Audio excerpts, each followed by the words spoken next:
Reluctantly. He is a disability advocate and author who was instrumental in the creation of the Accessible Canada Act, and we're going to learn all about it today. Max Brault is my guest. Reluctantly. This podcast, reluctantly sponsored by homegirls.ca, a top producing team at Remax Professionals. Also by Northern Alberta Heating, with work in and out of Edmonton and hiring bonuses for experienced candidates. Email your resume to tim@northernheating.ca. Reluctantly. Max, pleasure to see you this morning, or this afternoon, I suppose it is. Yeah, it's great seeing you, Terry. I've been hearing a lot about you and love to talk to you about my new book. Well, it is exciting, and it's an interesting book, and it's one of those things where I suppose a lot of people may not be aware of a book such as yours and the necessity for a book such as yours, even though a third of Canadians are living in a situation where they could benefit from a book such as yours, I suppose. Yeah, and you know, it's really odd, Terry. As a person with a disability, I kind of think, everybody has a disability because, I don't like to think that I'm just unique person in this country. But remarkably, the percentage of people with disabilities in this country is actually at a pretty high percentage, like you said, about one third. But what is also astonishing is how many people with disabilities don't know their rights in this country and don't know what they have at their fingertips to ask for or at the same time demand for, ensuring that they have a really good life in Canada. And believe it or not, we got a very strong piece of legislation that a lot of people are not aware of. And part of the reason why I wrote this book is to help educate the common folks about what their rights are. Let's start with you yourself. I'd like to know more about you and the process, from being a teenager with the realization of what you are dealing with as far as your disability is, that's kind of led you all the way to this point where you're acting as a consultant. You've gone through, you were quite entrepreneurial as a youngster. Yeah, I was. I mean, I grew up with not really knowing what my disability was. It was kind of like a big question mark when I was in my teenage years. My parents had a philosophy that it would be up to me to decide to define my disability. And I needed to take a biopsy, and the biopsy would define what my actual disability would be. And the problem was, by the time I had to make the decision, I had three choices. And one of the choices was a pretty severe disability. So I decided I can't manage my life without going out there and figuring out what kind of disability I have, because how am I going to manage it? So I went through the process, got a biopsy done, came back 6 months later, because back in the 80s, it didn't take that long, or it took long. I came back and I found out I had something called spinal muscular atrophy, symptom number three. Now, when I got diagnosed when I was 16, I was able to play rugby, run around, play rugby, and do everything else. But SMA was pretty much, well, bad news. It basically said that I would slowly lose my abilities to function physically, and over time would not be able to function and walk and do long distances, that I would eventually get in a wheelchair and go in an electric wheelchair, then hypothetically pass away in my 40s. So it was not a really great, future that I saw. The other thing is that I realized I came from an entrepreneurial family, and I realized, where am I going to find a job, Terry? Like, where am I going to work? Like, most of my friends were starting to find works at Canadian Tire and McDonald's, a lot of the local places. And well, I didn't see people with disabilities working in those locations. So I decided to create my own entrepreneur business. And ever since then, I haven't looked back. I've been creating one business after another. Of course, I joined the government for a while, but now I'm right back into the entrepreneurial spirit, because that's who I am. The Accessible Canada Act that you had a significant hand in creating, I suppose, some people are saying is a huge expansion of the human rights in Canada, like the biggest expansion since the Charter of Rights and Freedoms. And given that people who have disabilities, there's a third of the people in Canada, I suppose we should probably define disability too, because the first thing when people hear the words like Accessible Canada Act and disability, they might automatically think that it's something that's strictly physical, something that you are dealing with, but there are many other disabilities that this comes into play for, correct? Yeah. So, yeah, why don't we redefine this, right? So people understand. Disabilities is basically any kind of limitations you face in your daily functions. So if you have problems feeding yourself, if you have problems going to the bathroom, and even if you have problems filling basic forms. And what this basically says, Terry, is that the spectrum is everything from intellectual to physical to sensory to mental health issues. And that's why the percentage is so high. That's why around 27% of people with disabilities self identify as having a disability. And it's because it touches such a broad spectrum of individuals with disabilities. The situation is that it touches everything, every aspect of society touches some kind of disability element. Like, how do you get into a house? How do you get into a car? How do you get onto a plane? How do you order something online? Anything on the internet now. So it touches a lot. And I agree with that statement that it is the broadest scope of the Constitution in a long, long time right now, or Charter of Rights. Talking too about a third of Canadians who are affected with accessibility challenges, disabilities per se. So few people with disabilities know that the Accessible Canada Act exists or that they have rights to a barrier-free Canada.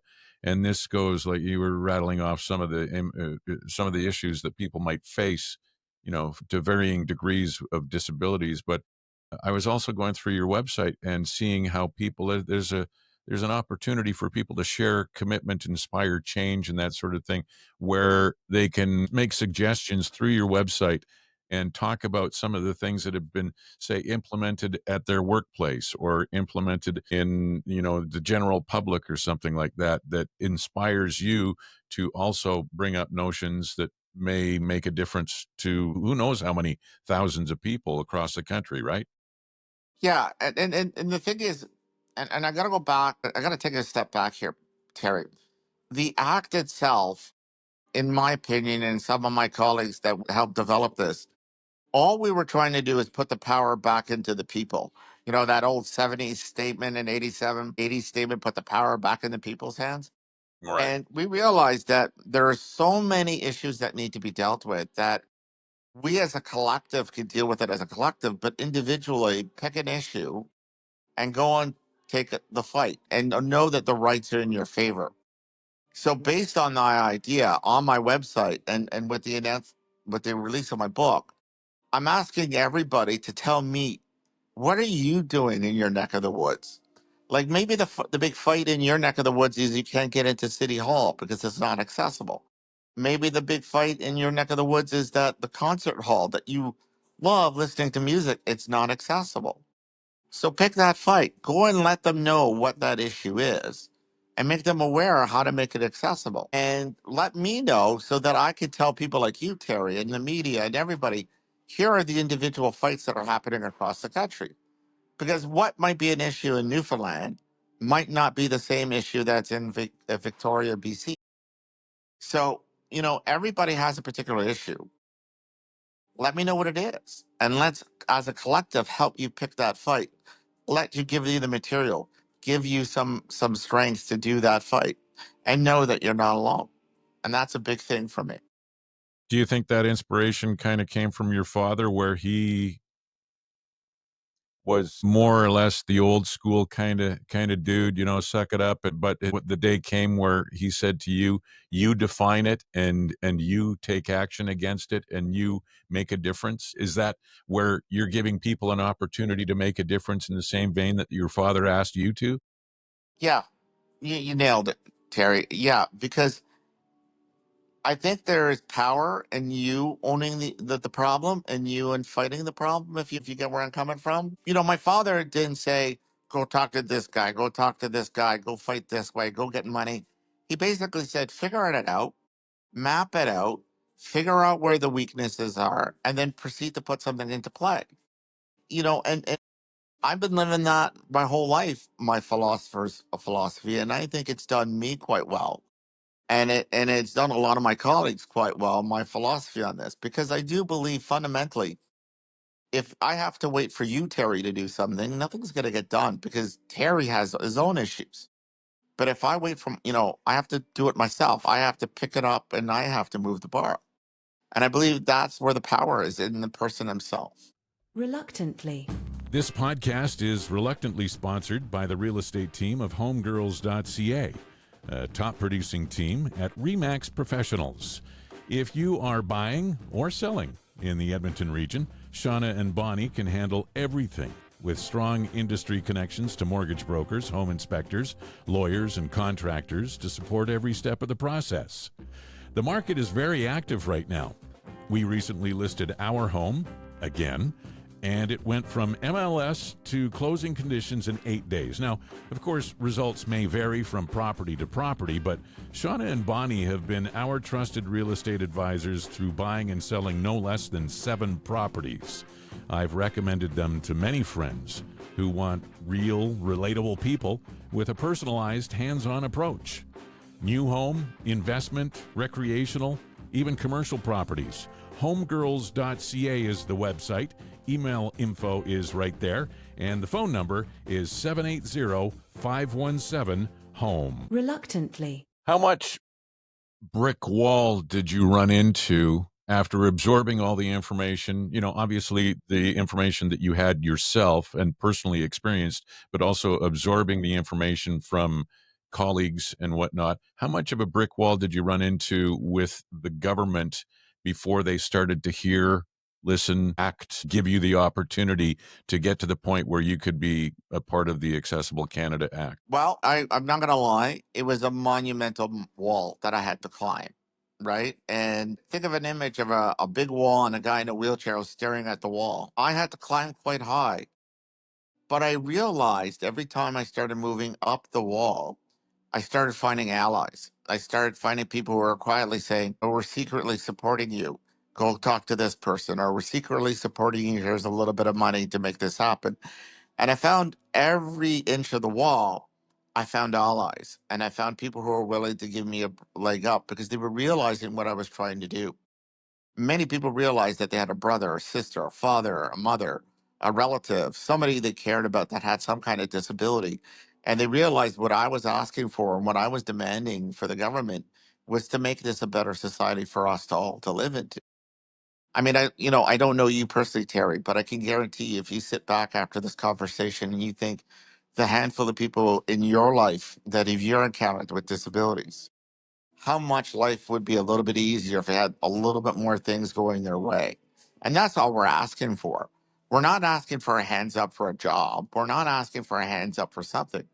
All we're asking for is some consideration for some changes. And in my book, there's an image of a gentleman pushing a guy in a wheelchair with that holds a sledgehammer. And that's my whole philosophy. We can't do this without allies. We can't do this with other people. And so the person that's pushing the guy in the wheelchair, which is supposed to be me, is giving me aid to conquer my problem. And I believe that we have to do it as society as a whole. So, yeah, it was a monumental wall, but I'm going to tell you something. We conquered it. We now have something called the Accessibility Canada Act that is stronger and better than anywhere else in the world, believe it or not.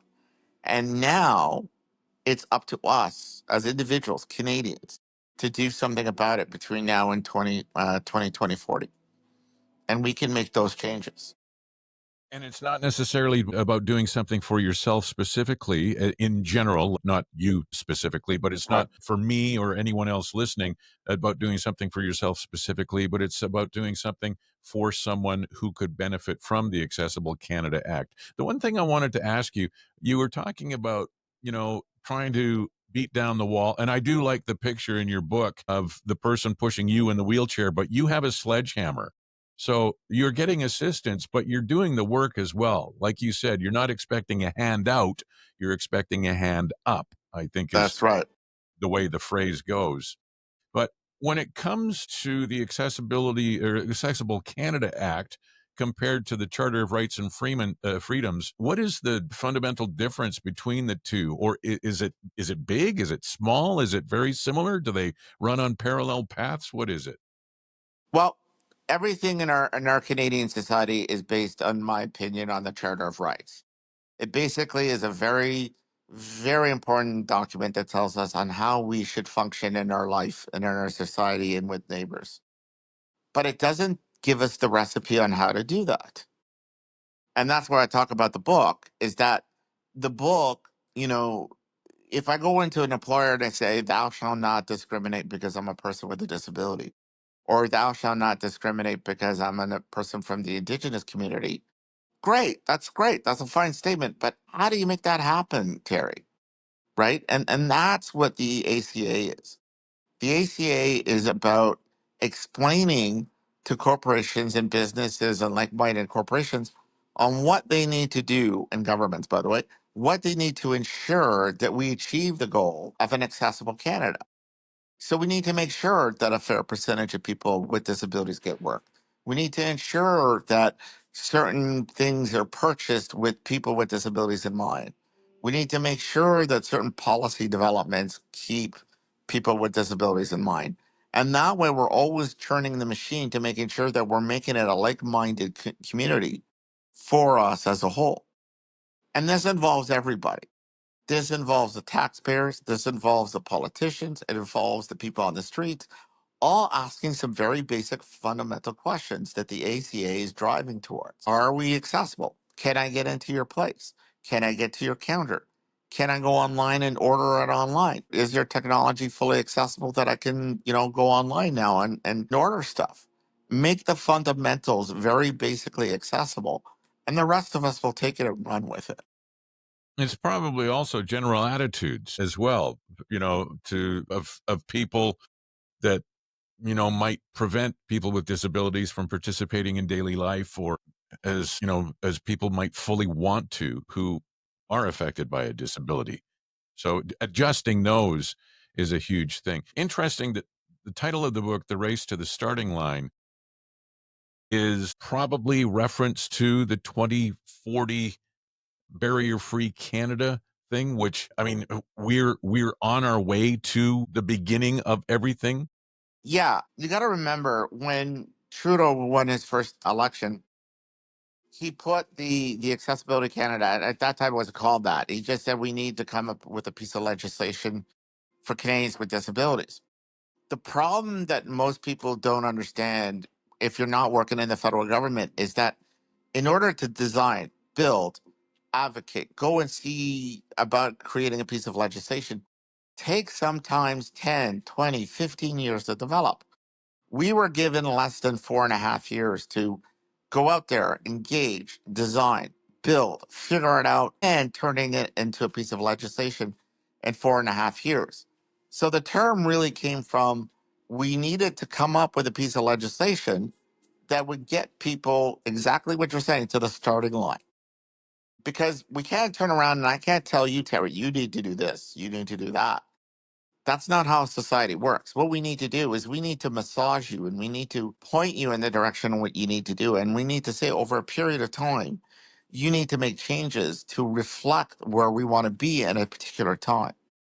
And that's why it's called the race to the starting line, because all we were trying to do is get all of Canadian society right at the starting line so they could start, literally running towards 2040. And trust me, it's not that far down the road. Not trying to turn this into a government bashing kind of thing, but with the Accessible Canada Act really only being implemented since 2019. And like I said before, and you said hoping for a barrier-free Canada by 2040. But how much bureaucracy and bullshit is in the government that prevents anybody from trying to take two steps forward without taking the one step back, or one step forward without taking the two steps back, I suppose. Well, I'll be honest with you, Terry. If you and I talked about 8 months ago, I would say, there was no bullshit. Everything's going well.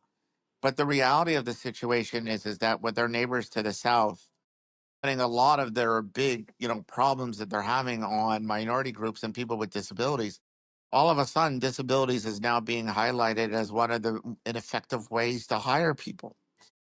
And I'm a little upset. I'm going to be honest with you. I was expecting the new government to enact a new minister for persons with disabilities, which they didn't do. And so all of that hard work that we've been doing for the last 6 to 7 years since the act was around is now sitting in a shelf somewhere. And it's not being administered or monitored by anybody in the federal government anymore. And that's a sad thing for me, to be honest with you, because we're not asking for money. I'm going to be honest with you, Terry. We're not. We're just asking for people to move barriers. And yeah, it takes money to move barriers, but we want everybody in our society to have a fair shot at employment, a fair shot to go and to dinner with their wives and their husbands.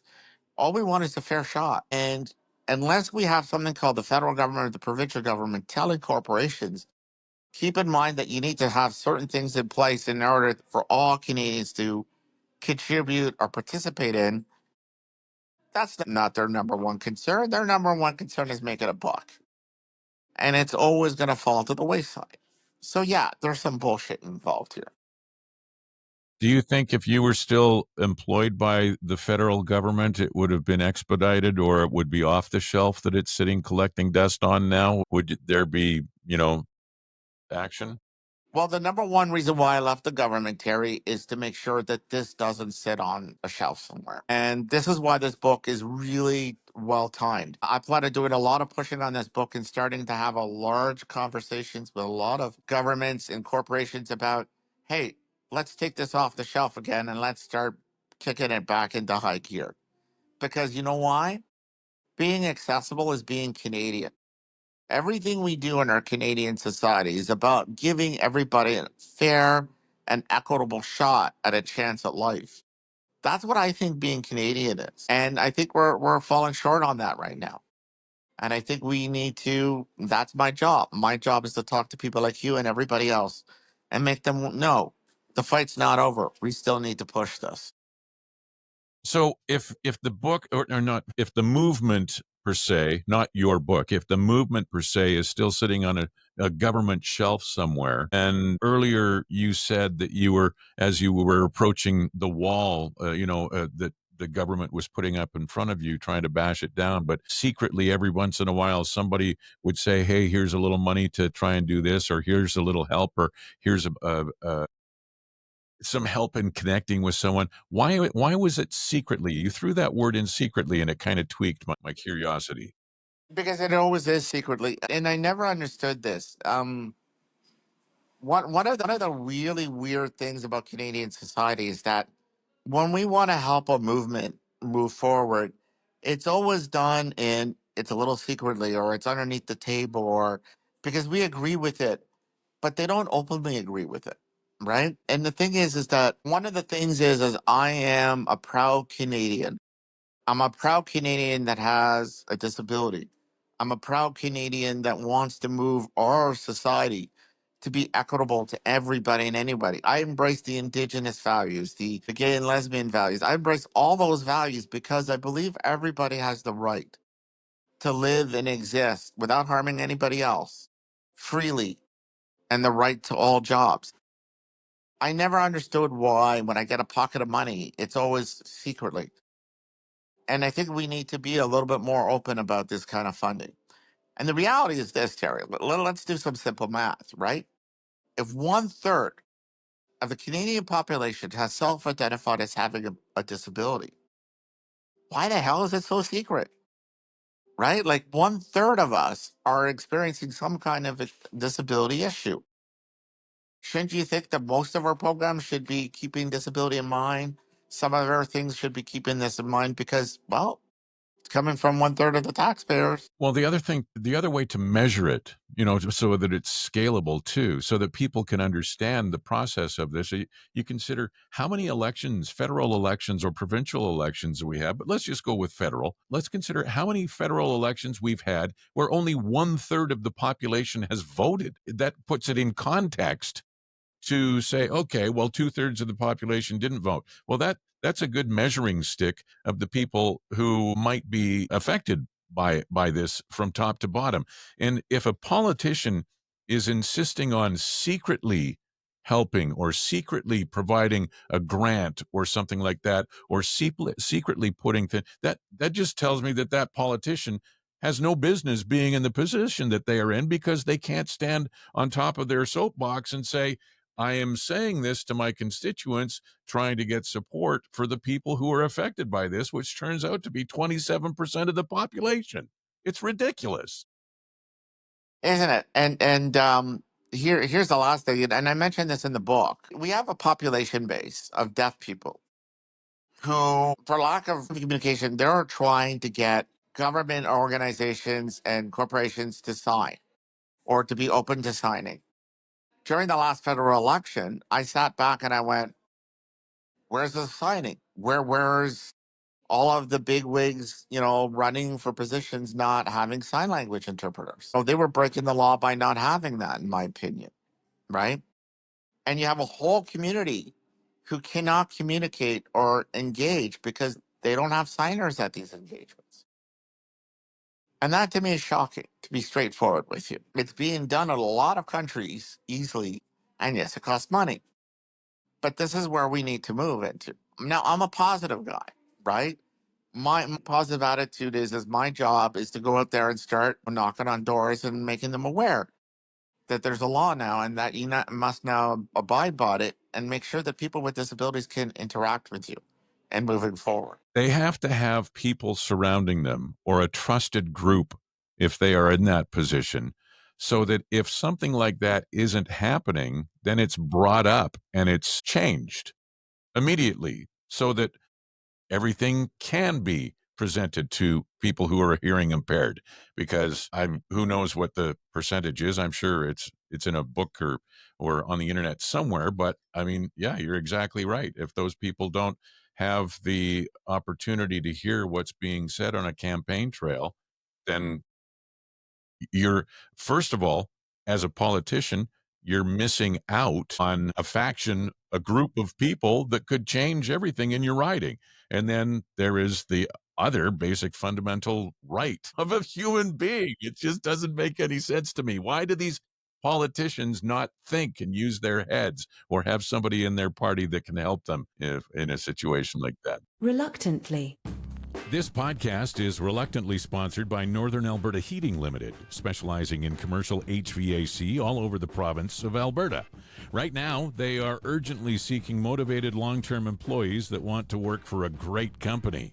Are you an experienced sheet metal worker? Are you looking for a new outfit? A change for the better? Maybe the place you're at isn't the right fit for you. Well, send your resume to tim@northernheating.ca. They're looking for new people, first through fifth-year apprentices and younger journeymen. They have work both in and out of Edmonton, and they're offering hiring bonuses for experienced candidates. Get your resume together and send it off today. Email tim@northernheating.ca to kickstart something new or a change for the better. Reluctantly. Racing to the starting line, how much, well, first of all, how long did it take you? Has the book come to be just in the last 5 years? Was COVID kind of an inspiration for it, or at least a catalyst for it? Well, what ended up happening is I ended up filming my team and a lot of people prior to COVID. And I was on my way to making a documentary. And then COVID hit, and then everything came to abrupt stop. And I sat with all this material during COVID, and I was getting really upset because all of a sudden I couldn't get funding to do the documentary anymore. And my daughter came up with a bright idea, says, "Why don't you turn it into a book?" So then I've been spending since about mid COVID up until last week, putting the book together, printing the book, getting it out. And now it's all out there for public consumption. And it was a long slug. I'll be honest with you. It was hard work, but I'm really proud of the work I've done. I'm very proud of what this should do for our fellow Canadians with disabilities in our country moving forward. How did you come up with the seven pillars of the Accessible Canada Act that you outline in your book, The Race to the Starting Line? Well, actually, that came from in the book. There's a chapter called the Lego chapters, and what we ended up doing is that when we were trying to figure out how to build the act, we grabbed about 100 to 180 individuals with disabilities that work in the federal government. And we started mapping out what the action looked like. And that's where the pillars started popping up. And so I used the same pillars from that exercise and for the book. The employment, the environment, the technology, technological aspect of it, Procurement, built yeah, yeah, environment. yeah.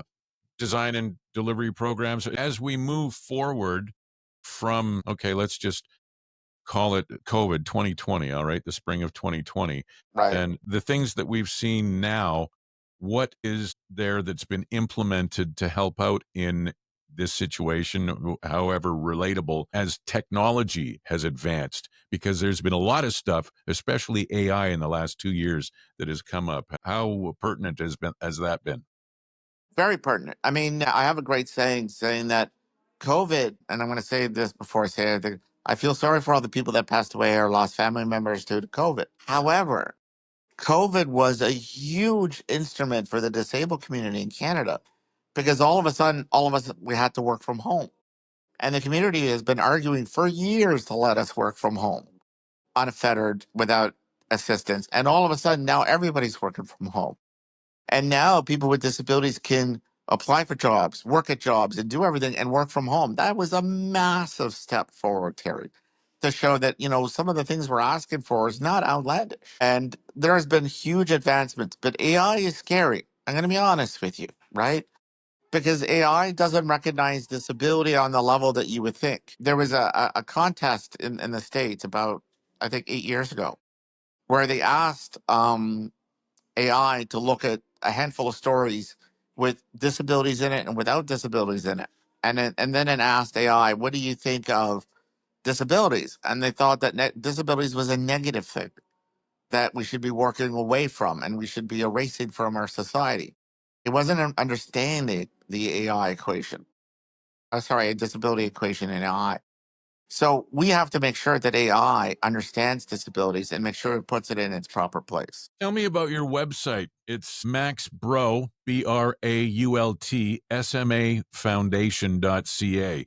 What's your foundation? Tell me about everything with the foundation. Well, what I'm hoping to do is as I get to sell my book and I slowly move away from my consulting firm into my foundation, I want to raise about $1 million to $2 million to put in research on spinal muscular atrophy, which is the disability I have, and start getting some research going in that particular area.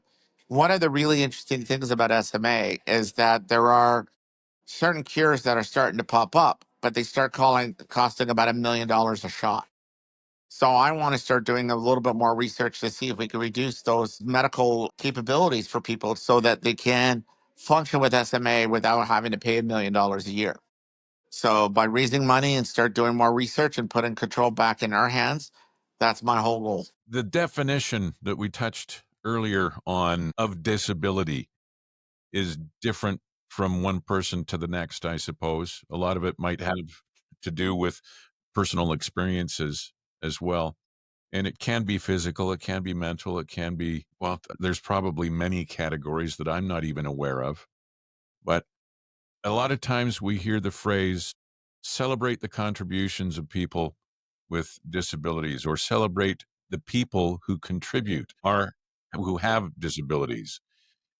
Should it be celebrate, or should it be recognize, or is there a more appropriate word? I mean, people with disabilities, here's why I ask, you don't expect a parade. You just want to be acknowledged for your contributions, just like anybody else. Is that right? Yeah, I mean, to be straightforward with you, we all want to be regular Joes and Janes, right? We want to go to school. We want to come out of school with some kind of profession. We want to marry somebody we love. We want to have kids. We want to prosper. We want to travel the world. We have the same goals and aspiration as our neighbors, and that's all we really want. But, and I say this with a big but, we don't want to be viewed as an angel or somebody special. Because all we're doing every day is just trying to live like you are. And we just want to be recognized that we're a contributing member of society and that we're helping everybody in moving towards whatever our goal in our society is, right? Which is doing okay, living all right, not harming their fellow individuals. And I think that's a pretty good goal. an equal member of society as well. One of the things that struck me in reading part of your book too was the way you talked about the money that people who have disabilities, the money they got from the federal government compared to employees that got like there was a to $2,000 difference there for which I had no idea of, but it made me mad just reading it. Well, I'm glad I got that emotion out of you because I was trying to get some kind of emotion about that. The reality is that we have tens of thousands of individuals with disabilities who get a disability monthly amount that's anywhere from $900 to around $1,200 a month. And then COVID comes around and says every Canadian's worth $2,000. Okay, so what we saw is saw tens of thousands of individuals with disabilities who were just barely getting $900 or $1,100, and they were still not getting topped up to 10,000 to 2,000 like everybody else was. And I was just talking to a colleague before I got on the phone with you that that's one of the biggest shames. We know what the actual value of Terry is and Max is and everybody else. It's $2,000 a month. Yeah, we're barely giving any money to people with disabilities that help them get out of poverty. And yet we know what the first amount is. Why are we not paying $2,000 a month? Why have we gone right back to $900 a month? It's like it's a crime, really, in my head. It really is a crime. And then we read about it every day how politicians will be walking away with millions of dollars in pensions and whatnot because of the people that they were supposed to be helping while they were in office. I don't want to turn this or end this as a government bashing thing, but it seems like the government and our tax dollars could be going to help so many more people than it is helping right now. Well, I think what we need to do is we got to throw in the collective in here. We got to throw in the politicians, the corporations, and a handful of people all together and say, we have the answers. Like this is the really bizarre thing, right? We know how to solve the problems. Like you think I'm a smart cat. There are 20 other people I could tell you that's smarter and much more intelligent than I on this question. We could put it in a room and we could come up with a great solution for all of us. And I'm not asking for us, going down a communist path or whatever. But what I'm asking for is think about how we spend money. Think about the programs we put into place and ask yourselves, how accessible is it? And are we assuring that all members of our society can participate in it? Just like we're asked now day to day to ask about the indigenous contribution in our society.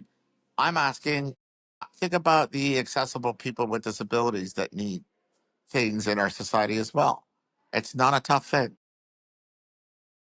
There's also something that I try to remind myself of every day, as quite often someone who has a disability is will look different than me as an able-bodied human being.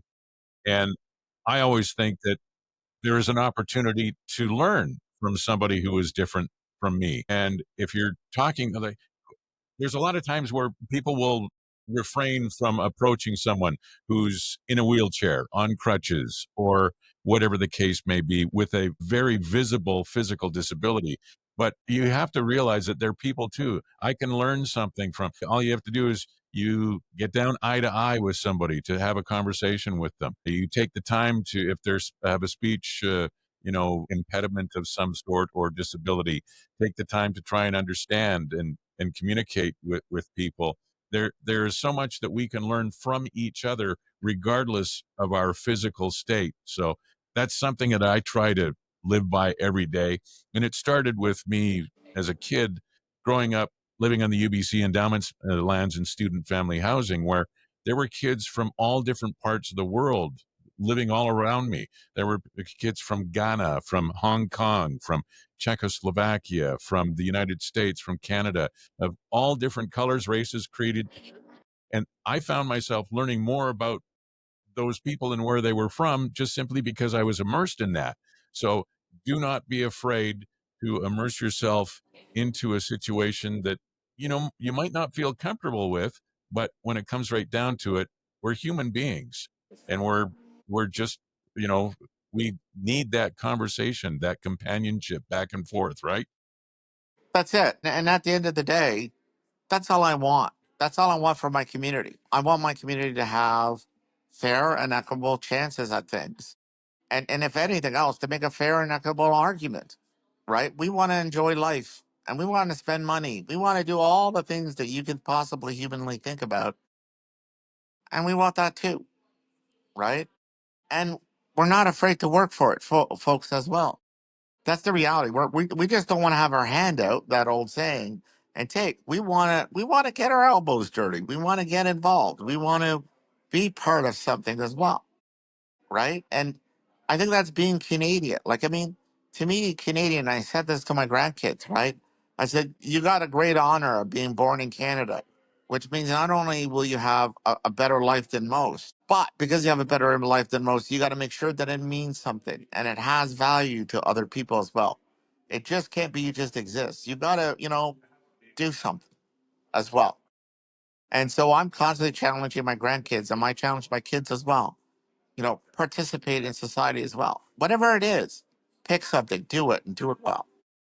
And that's all I'm saying. Max, what do you know about your prognosis personally With my condition with SMA, with SMA? What is what's in the future for you? Do you know? well, I get to tell you guys that my prognosis is not bright. I was supposed to pass away in my 40s. I'm now 55 years old. And now I'm being told that as I get older, my body's going to fall apart more and more. And my abilities to function and do things are going to become more and more challenged. So I will slowly just kind of become a little bit more of a recluse in my house. But I have a great family that's going to make sure that that doesn't happen. But I plan on doing a lot more writing, to be honest with you. This is my first of my many books that I plan to getting out there and helping, educate people about disabilities and moving the bar. I think you should be very proud of the work that you've done. I think your family, your children, and your grandchildren will be extremely proud. They probably are of you already and will be extremely proud of the legacy that you leave with the race to the starting line and any books in the future. I applaud you for that. And I just think the silhouette picture of you holding that sledgehammer approaching the wall in your book is so powerful. And I congratulate you on it. Thank you, Terry. Thank you, Terry. That means a lot to me. Everything I do is always about betterment my community. Yeah, I could pick a fight for me, but I'd rather pick fight for everybody else in the room because to me that has more value. Thank you. Thank you for Max, hearing that. you're very welcome. Max Bro, the race to the starting line. It's MAXBRAULT. Foundation.ca is the website. I really appreciate you taking the time, enlightening me, providing me with more knowledge for people who are dealing with disabilities and what they are up against on a daily basis here in this country. So thank you very much. Thank you, Terry. Reluctantly. This podcast, reluctantly sponsored by homegirls.ca, a top producing team at Remax Professionals. Also by Northern Alberta Heating, with work in and out of Edmonton and hiring bonuses for experienced candidates. Email your resume to tim@northernheating.ca. Reluctantly.